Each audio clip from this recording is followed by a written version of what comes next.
My name is Ryan LaCosse. Ryan LaCosse, and I'm a host for stadium events around the world and for Monster Jam on FS1. When did you begin your job with Monster Jam? I began about 5 years ago, just kind of on a whim. An intern who worked for me at the radio station I worked there for here in Peoria, Illinois. She ended up getting a job with Feld and Monster Jam, and I saw on Facebook she was like, "Well, I'm leaving Las Vegas for Monster Jam. Now I'm going on vacation in Florida." And I was like, "Wait, isn't Monster Jam the ultimate spring family vacation?" And seriously, dude. And she's like, "No, I work for Monster Jam." And I'm like, "Oh, hello, me, this guy. I love monster trucks." And she's like, "I had no idea." And said they're looking for hosts, and a couple months later, Scott Douglas calls my phone. A couple months later, I'm in Florida auditioning, and then the next thing I know, in January of 2015, I'm hosting my first arena show all What by arena? myself. What arena show was that? Or 5 years ago, so that would have been 2014. What arena It was show was that? Nashville, Bridgestone Arena. You can I watch it. saw. I found a video of you in 2014 with that at that Nashville arena Yep, show, like yep. a couple months ago, and I was like, "Wow, it's changed a lot." Yeah, there's like 50,000 views on it, and it's my worst show ever. I got done from the show that night, and I was sitting in my hotel room, and I'm like, I don't know if I can do this. It was so stressful. I mean, I've been to these things my whole life, and then I had Hattie B's chicken, which is amazing, and I was like, all right, we're going back tomorrow. We're gonna rock it, and I felt like I Hmm. wanted to quit again after the next day. I just like how it was called Monster Jam 2014 World Championship when it wasn't even Yeah, anywhere close to Vegas. it is what it is. I mean, branding is a tough cookie in the Yeah. world we live in, and you can tell right there that they know that we have like a world champion finals kind of thing. So they got that right, but that's the hardest part about trying to brand anything yourself, a business, a logo, or a Mm. concept in this age with so much going on constantly and access to whatever you want whenever you want it. It's hard to get ahead these days. So um, whatever you can do to keep your brand consistent, awesome, and on point everywhere someone looks or goes, the better you're going to have of embedding that into their brain for future whatever promotions you have coming up. What did you do before Monster Jam, and what are you doing along with Monster Jam? I do radio in Peoria. I've been here for about 10 years now. So I do a morning show on Peoria's 92.3. It's like Drake and Rihanna, dance, rhythmic music. Mm. And then I'm on a rock station right after that. So from 6 a.m. to 3 p.m., Monday through Friday, I'm on the radio in Peoria. And I do whatever. If I need money, I've bartended, I do landscaping, whatever. I was an assistant manager at McDonald's when I was 17. So you can pretty much get anywhere you want to go. It's just how bad you want it, and how, where you start isn't always going to be awesome, but if you keep trying, you'll get to wherever it is you want to go. What's your favorite thing about working for Monster Jam? I love Monster Jam. I get the best seat in the house, and when I see little kids um, cheering and screaming and having a good time with their parents, and the parents get to relax, and it reminds me of when I was a little boy with my dad, and that's the experience we share together, and that's how my dad and I Mm. bonded was over motorsports, and he always took me to monster truck shows unless I was grounded. But if there was a monster truck anywhere within like a 100-mile radius from our house, we had to be there. Well, it's kind of how me and my parents bonded. Cause my mom was a huge fan of NASCAR and was a huge Yeah. Monster Jam fan as well. And then when her and my dad married, that kind of went over to him. And now me and my dad have been going to Monster Jam since I believe like 2008 in Miami. Then that's recently branched off to Orlando in 2016, and then World Finals, and then now Miami and Atlanta this year. Well, and that's Uh, a cool thing too. I yeah. get to, I get to travel the world, and I don't pay for a plane ticket or rent a car or hotel, and I do get opportunities to escape and go see the sights and eat the food and meet the people, and that's really one of the coolest parts about Monster Jams for sure. What favorite moment do you have while working for Monster Jam? Probably watching Leo O'Donnell do a front flip in the VP Racing Fuels Mad Scientist. From where monster trucks started to like that moment, dude, was unbelievable. And I don't know if there's any, like, I want to know where the next level of that is after that, holy cow, that was awesome. I mean, going from being a side act with tractor pulls and everything now to doing front flips, I mean, it's kind of a good upgrade. Yeah, yeah, and I mean, I used to be at the, I used to sit through the tractor pulls Yeah. for the monster trucks. You know, I consider tractor pulling the newspaper of motorsports. It just seems outdated to me, but it's still so popular, and I just it's crazy from just simple car crushes to a front flip. It's unimaginable, and I lost my mind when it happened. Oh, I did too. Oh, I was on my feet Yeah, screaming. I mean, yeah, when he yeah. was doing the wheelie heading up to it, I was like, is he gonna stay in the gas? I Is he didn't just know gonna what was going stay to in happen. it? I was so confused. I mean, it was awesome. And then Neil's reverse backflip, Oh, the and icing on Neil the cake Elliott for the has night. been he's someone that if anybody I've gotten to watch over the years has always been the best. It's him and Max Steve from my first stadium series tour in Anaheim, where he won that championship to even this season watching him win again. He is a phenomenal driver and one of the best hands down. Speaking of World Finals, how different is World Finals compared to announcing regular Monster Jam shows? Ooh, it's a lot more nerve wracking because that's where the biggest fans from around the world come to, and my mentor Scott Douglas, one time he's like, you know what, I don't care what anybody says, you can't talk for 3 or 4 hours and not make any mistakes. And I know the biggest super fans are there, the people who know everything about all the drivers and the trucks, and from the chassis when they were built, and who built them and bought them and sold them, and where they sit in a junkyard right now, to all that. So I want to make sure that my knowledge is on point with them, because they'll know when I mess up. I've called Cam Newton 2 years in a row at the Monster Jam World Finals. It just came out of my mouth. Like, I knew it was Cam McQueen, but I decided to go with Cam Newton, the football Mm. player for the Panthers. Alright, hold on. I have to do one thing real quick, and I'll be right back. Uh, What? No. I don't know. I haven't been using it. I've been using mine. Alright, now I'm back. hold Uh, on. The boys get it.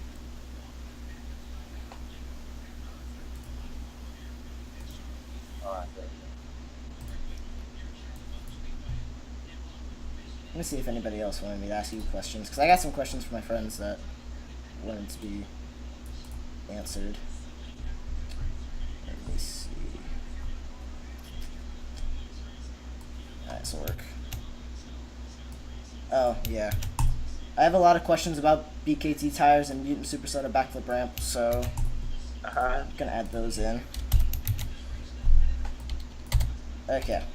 And the last one of the actual questions that are going in the video. What advice do you have to somebody wanting to get into Monster Jam announcing like myself?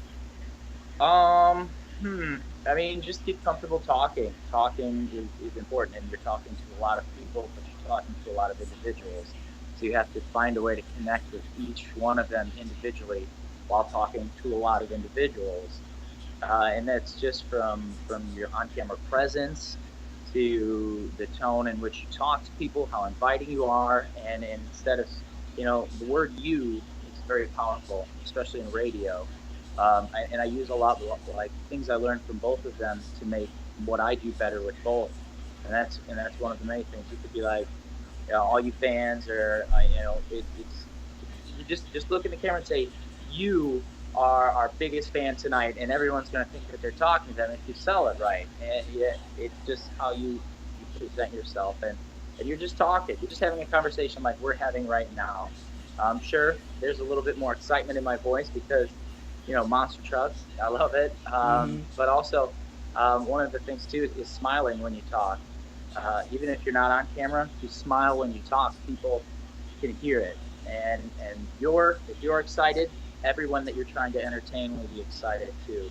And outside of all that, just stay out of trouble. Not trying to be too big of a jerk to people in life is pretty big, because Conan O'Brien once said, "You're nice to people, you work hard, good things will happen to you. and I truly, truly believe it. Be humble, generous with your time through volunteering, and try to, if you get a voice, be a voice for people who don't have that opportunity. So with my son, he has been diagnosed with autism a couple months ago, and so I want to be a voice for parents who are ashamed to go outside of their house because Mm. they're afraid of the way their kids will act because of the way people will judge them.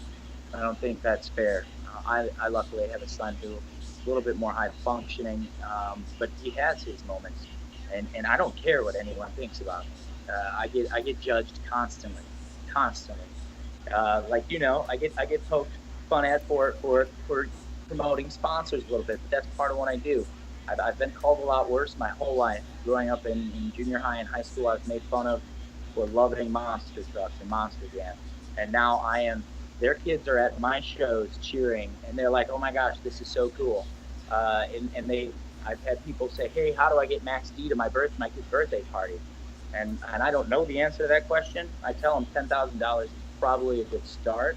I don't know if that's true, but if you want to get my attention, there's got to be something there, and I kind of want to be like, it's not happening, haha. But like I said, be humble and be a rock star, and life will be good for you.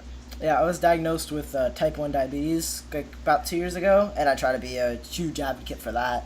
For people that are, ashamed of it or aren't controlling Yeah, it, I try to just yeah, push the best I can yeah. with that whenever I can. You should never be ashamed of who you are, and Yeah. that's the one true thing that we all have is individuality. And you just have to love who you are, because if you don't love yourself, how can anyone else love you? And that'll show if you're passionate about what you're doing, and you can tell that you're confident, you believe in yourself, and anything is really possible. So if you get that opportunity, try to continue to fight and be a voices for other groups of people also. I mean, just I ventured into Best Buddies, which is all kinds of people with developmental disabilities, and getting them one-on-one friendships. So they know that someone cares about them, and they exist too. So just show some love to people, man. Mm-hmm. And people will love you in return. And no matter what they say, just ignore it and move on, and you'll be all right. Yeah, I'm wearing my insulin pump on my arm right now. Whenever it's out, like wearing a sleeveless shirt or something, everyone always asks, and I'm happy to tell them what it is. Yeah, they probably ask you if you're doing some kind of drugs or something, Yeah, huh? I mean it's a tubeless one, so it doesn't look. It looks a bit weirder. It's kind of just like a Yeah. pod that's this big, Uh, but it's not that yeah. bad. I mean, people, what people don't know, they don't Yeah, know, and sometimes it's just ignorance. Other times it's just them being jerks, and either yeah. way, you just smile and go about your day because you're a rock star. All right, now the questions that my friends wanted me to ask you. What era is your favorite of the Monster Jam history? Ooh, I have to say, when I went to World Finals 10, probably because when I got towards the end of like high school and went into college, I was going to be a math teacher, and I didn't have cable, so I didn't see much monster trucks except when it was in Peoria. Brought a girl on a date, and Tom Mentz was brand new to Monster Jam and Maximum Destruction and T-Mentz and all that. So that's when I started to get back to it. But when I moved out here to Peoria in 2007, finally got cable. It was awesome. I was big pimping in an apartment, and I saw the World Finals from the year before, and I was like, holy cow. Because I think the last 10 years have definitely defined um, the what nobody thought was possible. And while it's different from the 90s, which were kind of corny with the Monster Wars, and you Yeah, know, that's kind of how I feel about any indie show where it's like yeah, super yeah, branding. I'm like, okay, yeah. So I mean, every era has its pluses and negatives, positives and negatives. But uh, I mean, the first time I saw Tom Mentz do a backflip, a double backflip, the front flips, it's been phenomenal, and just really exciting. And watching it grow worldwide the way it is too, it truly is at an epic point in its history, and I hope to see it continue to grow, and how that happens. I don't know. I want to be a part of the first Monster Jam on the moon. How about that? That'd be great. I'd love it. kind of when a truck goes for big air, kind of stay there for a little bit, and then eventually come down. So you could have long distance contests, man. Yeah, most distance, most airtime. Yeah. Who was your favorite driver when you were watching it? Oh, growing up, Dennis Anderson for sure, Oh great yeah, hitter. I mean, Jim Kramer, Andy Brass, you know, there was awesome. Alan Tura with Goliath. I mean, he was a wild man back then, and those guys were crazy. Some of the stuff they do, like when they would ride up on two buses, a bus stack, and and it was really sketchy. It was really sketchy looking, but they always did it. And now look at where we're at. well back then they had very little safety. I mean, really the only thing was kind of roll cage and some belts. Now they have the full NASCAR ISM seats. Absolutely, and I think Really that's a true testament to the sport too, is the safety, because they were crazy back then. If you ask a lot of older drivers, they probably had like fiberglass scars under their arm from what, because they used to hang out the window when they were driving. Yeah. After they switched from the actual trucks to the fiberglass, it got them pretty good. Which you like better, is collectives or zoomies? It doesn't matter to me, man. My friend But said you were yeah, gonna say that. yeah, the Zoomies are loud. I get what it. I just love monsters. As long as they go fast, get big air, and do cool stuff, I love it. I like the sound of the zoomies better in stadiums, but in tiny arenas, it kind of Oh eventually it yeah, starts hurting your ears. yeah, and I mean, I get the point. There's kids, and some kids that want to go to these shows have with autism, they have Yeah. sensory issues, and so I can understand the idea behind it, because those kids want to go, but it too much noise can really hinder them from enjoying the experience. That Yeah, it's really everyone just to should get enjoy everybody at that least once. wants to see it. That Everyone can should see go to it. Monster Jam at least once in their life. We need more down in Palm Beach because I mean you have to go for a lot of people here. You have to go outside of Palm Beach to see it, like Miami or Sunrise. We need the good stadium in Palm Beach. I love Miami. Oh, it's great. With the new Bright Line now going from West Palm down there, I'm probably gonna go down there more often. Finally see a Heat game. Sweet. How many times have you said the word Mutant Super Soda backflip ramp? I mean, I'd say about like 2 or 3 each FS1 episode. Are we talking live event and TV show? Sure. Probably this year, probably about 80 times. I mean, Because everyone at, was at, hitting at it. any show that there's a mutant or a monster in a huge truck, that's what I have to do. That's the love. I think it's good to have a sponsor, at least for the backflip ramp, just to have a I'm little not mad about anecdotal it. thing. Sometimes you get, in life, especially if you want to be the best, they say you got to spend money to make money. So Yeah. whatever, All right, now how many times did you say BKT tires?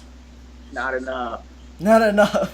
I mean, I forget his username, but he had a vlog from East Rutherford, and you were there, BKT, BKT. Yeah. I should have done that when I And saw I you love in it. I Atlanta. think it's fun to see the support for BKT, and we're branding it. We're branding the content. That's what it's all about, man. I mean, I never heard of him until Monster Jam got him in 2015. And now they're all over. Which event are you most excited for next year? Of course, the addition of the All Star Challenge and a new World Finals and a new spot. What are you looking forward to? Well, I can't really talk too much about much because I don't know officially. Mm-hmm. A lot of what I've heard is hearsay, but there's going to be, I believe we can say that there's going to be 4 arena tours, some triple threat series, and 3 stadium series. It seems like with the addition of the All-Star Challenge, that the season is going to go longer now, from who knows until May, where it will all converge. I've heard some rumors about where potential World Finals is probably going to be here, and the outline of how it's going to work, and I'm actually really excited. So time will tell. I think we'll be announcing a little later this summer from the little details. A lot of what I get is I ask a question and I can tell what someone's thinking, whether or not they smile or not. Yeah. And say, I ask, I ask people that aren't supposed to tell me things, and That's how you get so information. that's just it's an unwritten rule. Yep. So and then they never said anything, so I don't know anything. I mean, the only rumor I've heard about World Finals next year was possible Foxborough, but that's it. All right. I've only heard possible Foxborough. I want it in either Tampa or Orlando because then I can drive and I don't have to fly anywhere. But that would be ideal. But I mean, most likely I'm gonna go to All Star because I just want to see how it'll work, and I want to see Sam Boyd one last time. Yeah. So I've only gone once, so I want to see Sam Boyd one more time before it gets demolished, if it does. Ah, well, regardless, that whole dynamic is interesting. I can't wait to hear the details on that. I think I know more about the concept of the World Finals than I do the All Star Challenge, so I'm definitely more excited about those.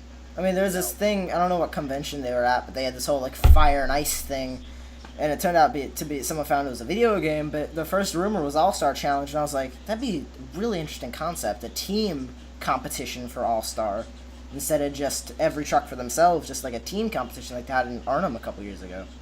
That that's seemed pretty cool. cool. Yeah. I think those are some of the new line of toys too. Yeah, I saw For saw the Spin Masters leaks, yeah, which look really good. yeah, I was honestly expecting Spin Masters to be sort of like the trucking pals they have now, and not like. But they look better than Hot Wheels at this point with the actual like headers and stuff. They're looking really nice. I'm excited to see more and see how that business relationship works out for the company. And Yeah, I'm hoping they in release that some indie too. trucks. I want a couple independents in diecast form. We don't get enough of those, I don't think. All right, that's pretty much it. I don't have anything else All right, so to if ask. I'll ask you some questions, All right. you get the opportunity to compete in a Monster Jam competition. Which truck are you driving, and where do you want it to be? I think Max D because I think it's the coolest looking with the spikes and everything. Uh, Specifically, I drive the front engine Max D because it's nice that it gets better air. It can do a backflip a lot easier with the front of the engine and the left side drive. Probably be in Miami in Marlins Park because I think it's the perfect size. It's not too big to where they're kind of lost and during freestyle, and it's not too small to where they can't do anything. So I think that'd be the perfect size. Do you think you can live up to the potential of the 11-time World Finals champion? I don't know. I mean, I play rigs of rods pretty often, and that's most of the realistic you can get. So I think I have a pretty good shot. But I still have not won a rigs of rods freestyle competition yet. So I mean, I'm not sure. All right, all right. So, when are you going to college then? Yeah, most likely. I don't know where yet, but because I still have a couple years to go. But most likely it'll be somewhere local because I do want to audition for Monster Jam once I turn 18. So I'm turning 18 in 2021 in February, and then I can audition in the summer. So it probably will be somewhere local. Maybe we have a broadcasting college down here, the Connecticut School of Broadcasting, and I might go to there for like sports broadcasting or something because it is a business I want to get into. So I might just go to college for that. What else are you good at then? If you were to go mute tomorrow, like your voice stopped working, Ah, I what would mean, you I do? like to think I'm good at go karting. I don't have enough money to like fully buy a go kart, but I don't know if they have them in Illinois. K1 Speed. Hmm. Yeah, I did the league there a couple years ago, and I did it like with the junior carts. They rigged me out of a championship, so I kind of stopped doing that. Yeah, I mean the person who won the championship was friends with the owner, and I got third in the last race, and I was supposed to be tied with the champion, and they put me tied for second. They gave me like fourth place points, so just went ahead and stopped that. And then I did the adult league for one race, and it was basically lawless. I mean, they didn't follow any of their own rules.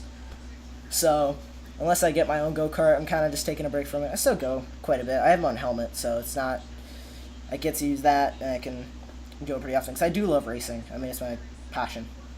Well, here's a I guess we're taking I'm trying to take this in a different direction. So, you driving motorsports, all of that's out of the picture. Is there a trade? Is there like computer programming? Is there something you're good at? Because having a backup plan is never a bad idea. Yeah, I mean, I don't know because I haven't experimented in much. I do like like software coding. I have a little bit of experience in that. TV production. I'm taking a TV production. Took a TV production class this year, so I'm fairly good at that. I can edit videos pretty well. So I think just a job with TV or movies would be great for me if I don't get to do what I want. Well, there's a whole department now. It's all the video editing, all that stuff moving down to Ellington. So I mean, there's a whole other department of things too to get your foot in the door that way in the future. And so I initially I wanted to be a music video producer and director, but there's no money in that anymore. And so I got the radio because just kind of by fluke. Like I said, I was going to be a math teacher. Yeah. And what math subject? Probably algebra, geometry, calculus 1 in high school. You should teach algebra 2, because my algebra 2 teacher this year was not that great. That was. I mean, algebra was just really. It was a breeze for me, and algebra 2 is even easier. But yeah, and that's why, because I hear a lot of kids say, I don't get it, I don't understand it, it makes no sense. But I want to be someone to be able to like try to connect with everyone and try to find different ways to help people understand. Yeah. Because that communication is a weird thing. It's not about your message anymore. It's more about tailoring your message for people who are going to have a harder time grasping it. That you have to somehow get their attention and focus. So like people with autism, they're people. Talking to them and trying to communicate with them is a totally different world, and sometimes than it is just you and me being able to have this back and forth conversation. So making everyone in the room feel inclusive and included in the conversation, from genders to sexualities to skin tones and developmental disabilities. That's where the best future broadcasters are going to be able to figure out how to connect on all levels like that, rather than just you and me being able to talk like this, because this is really simple for you and me. Our communication, it makes sense, but for some people it doesn't make sense. So being able to figure out ways to communicate with those people is going to be a really big deal 5, 10 years, 20 years down the road from now. Yeah, whenever I'm in a room with anybody, I love to make them laugh. If I make them laugh, I feel like I accomplished something. And when I'm broadcasting Rigs of Rod's Monster Jam and hosting that, I feel like I'm just at home, and that's what I'm supposed to do, is just communicate with people and make people feel like they're a part of something, even when they're not. Yeah. Tell you what, you want to get good at being on a microphone, go do 5 minutes stand up in an open mic night. There's nothing more difficult, there's nothing more intense, and there's nothing more rewarding or also shin kicking than doing stand up. It could be really awesome, or it can feel like your life is over. So you learn how to perform one-on-one in front of an audience like that. You'll be on your way as far as being comfortable on a microphone. Yeah, I mean, my host streams are pretty chaotic, because I have to do everything myself. I'm controlling the graphics, I have to corral the trucks around, I have to read my notes, do everything. That's sweet, man. You're a one-man band. Oh yeah, I mean, I am starting a league up. This Monday's the kickoff show, so where we announce all the tours and everything. And I finally have another announcer to do the Triple Threat series, and I'm doing stadiums. So I finally have somebody else so I don't have to do a whole other tour, which is great. Because I already have about 3 gigs at the moment, and it's usually one every week. So it's a bit chaotic at the moment, but dude, I know. But I mean, I'm doing a sort of a realistic one, because usually we have it's Nick DeQuinto and Max D. It's kind of using their username or their real name, but we're doing a realistic event next Saturday, which is virtual versions of real life drivers.